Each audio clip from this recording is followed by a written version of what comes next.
Hey guys, what's going on? Rich here. Welcome to part 2 of DekaFit training for the event in May 15th, 2021.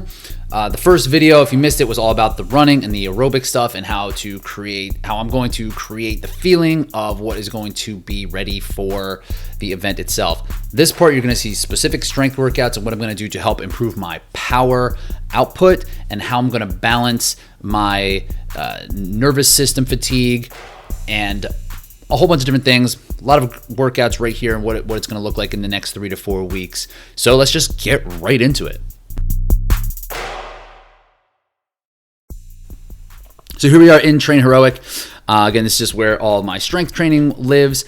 And the idea behind this whole progression is power output. We looked at the sprints. That's what's going to make me more powerful, faster runner. And I could also help improve that ability to generate power as a runner in the gym. And since the DekaFit has specific workout zones, you can also get better at DekaFit here. There are going to be different areas that I can practice specifically in the gym without needing to just do like DekaFit simulations over and over, which is not something that I'm typically keen on doing. I don't think it works that well. I think it beats it down pretty bad. So we're going to kind of break things up and figure out how we can get all of the elements here while working on power specifically. And I must mention the previous phase, 3 to 5 weeks that I had was very much based on absolute strength. So working at higher intensities with lower volume and but building volume in there. So this is going to be even lower volume than it was before, because when you're talking about power development and explosive power, you want to work at very low reps and doing it as high and as fast as possible. So that is what all these workouts are really going to look like. So the workouts, what they typically going to look like, are going to have some sort of preparation. So we're going to be doing plyometrics and a lot of neurologically demanding movements here. So I want to prep that system. This is a Russian kettlebell swing, should not be a twist. So this is a swing here on like 3x10, and then just doing box jump downs to prepare my landing.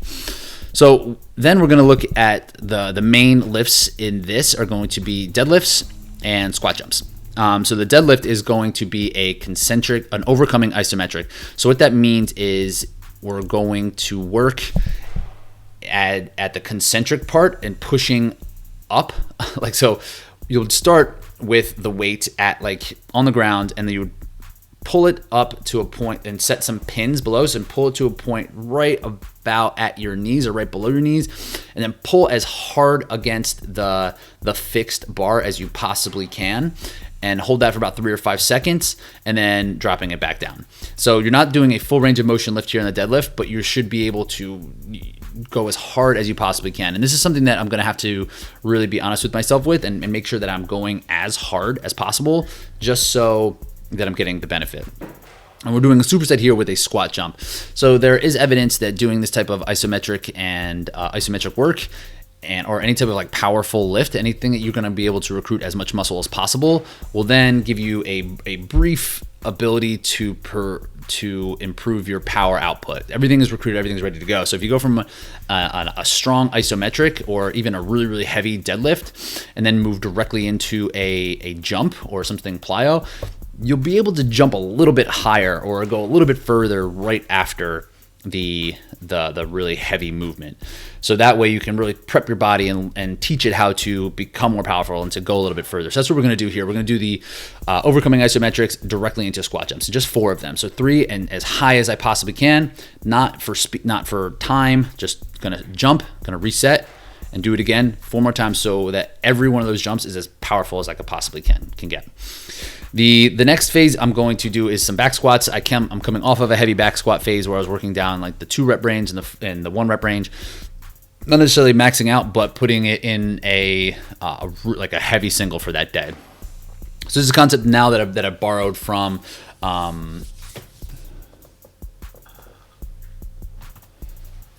Doug Chapman at CrossFit Ann Arbor, where he kind of uses the 5-3-1 protocol, but in a more specific strength type of way, where it's superset and it's every minute on the minute. So I'm going to do a back squat for, let me just get in here. So I'm going to do a back squat for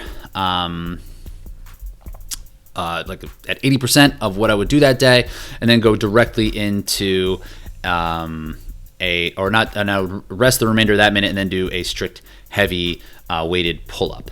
So just going to do 3 of those, and typically a 5-3. This is adapted from the 5-3-1 progression. So the first week there'd be 5 reps, the next week there'd be 3, the following week there'd be 1, and usually it's 5 sets of 5 reps, and then 5 sets of 3, and then 5 sets of 1. For this, because every minute on the minute, that's going to be a little bit higher in terms of demand. I'm going to be a little bit more fatigued, so we're going to drop the sets down, especially because this isn't going to be the bulk, the number one priority. It's going to be more like maintenance, specific strength and maintenance for what I've had done in the past.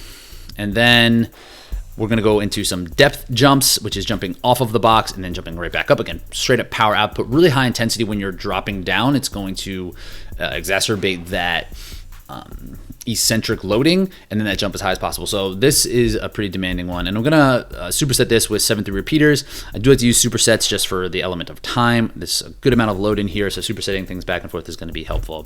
7-3 repeater, I'll make a video on this workout in particular. It's going to be grip work.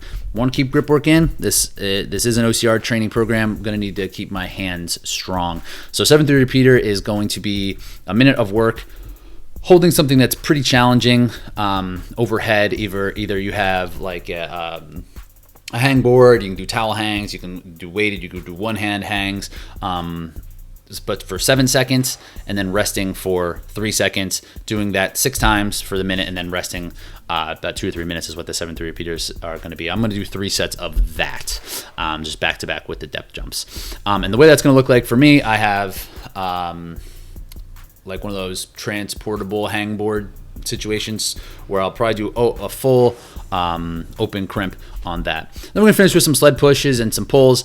I had just worked on a really heavy sled push phase, so we're going to lower the load a little bit and just go into 20 seconds of hard push and then 20 seconds of backward drag. Going to rest about 60 seconds between that, or maybe even less. And this is very specific strength that we're looking for the Deka stuff. And then this is the assault bike stuff I have written twice. Then on Friday, you'll see it's going to be pretty similar to what Monday was. And what that's going to be, again, the prep, going to be Turkish get up. Awesome. If you don't do Turkish get up, do the Turkish get up. And then we're going to do some overcoming back squats, the isometrics, where we're going to come off of the rack. We're going to go underneath pins, and we're going to push up really, really hard for 3 to 5 seconds and then rest. And then we're going to push up really hard for 3 to 5 seconds and then rest. And we're going to go immediately into some broad jumps. So jumping out this time instead of vertically like we were the previous time. And then again, that 5-3-1 protocol with deadlifts, the EMOM, and then shoulder press. Where it's 6 minutes every minute on the minute. So this is going to be pretty demanding, but it's not going to take that long, which is awesome.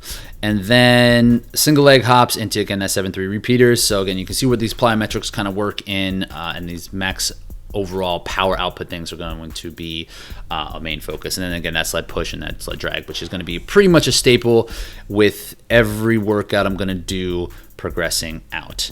Wednesday is going to be more of a skill work day. So one thing that I do need to be really cautious with during this training program is the amount of neural fatigue that I'm going to feel. Typically runners, when they get to this place of overtraining, it's physically they're going to break down, like musculoskeletal system. You'll get some soft tissue issues. You'll get some bone injuries. Or you're just going to feel awful, or you're just going to run yourself into the ground, and you're not going to keep up with those energy demands. When you get into some CNS fatigue, it's a little bit different. It's going to be like these higher output and higher demanding things where it's going to be really intense, can shut you down. So something that I'm really going to have to pay attention to, especially with doing some sprint workouts. The Monday, Friday strength training workouts are going to be pretty high in terms of the neural fatigue.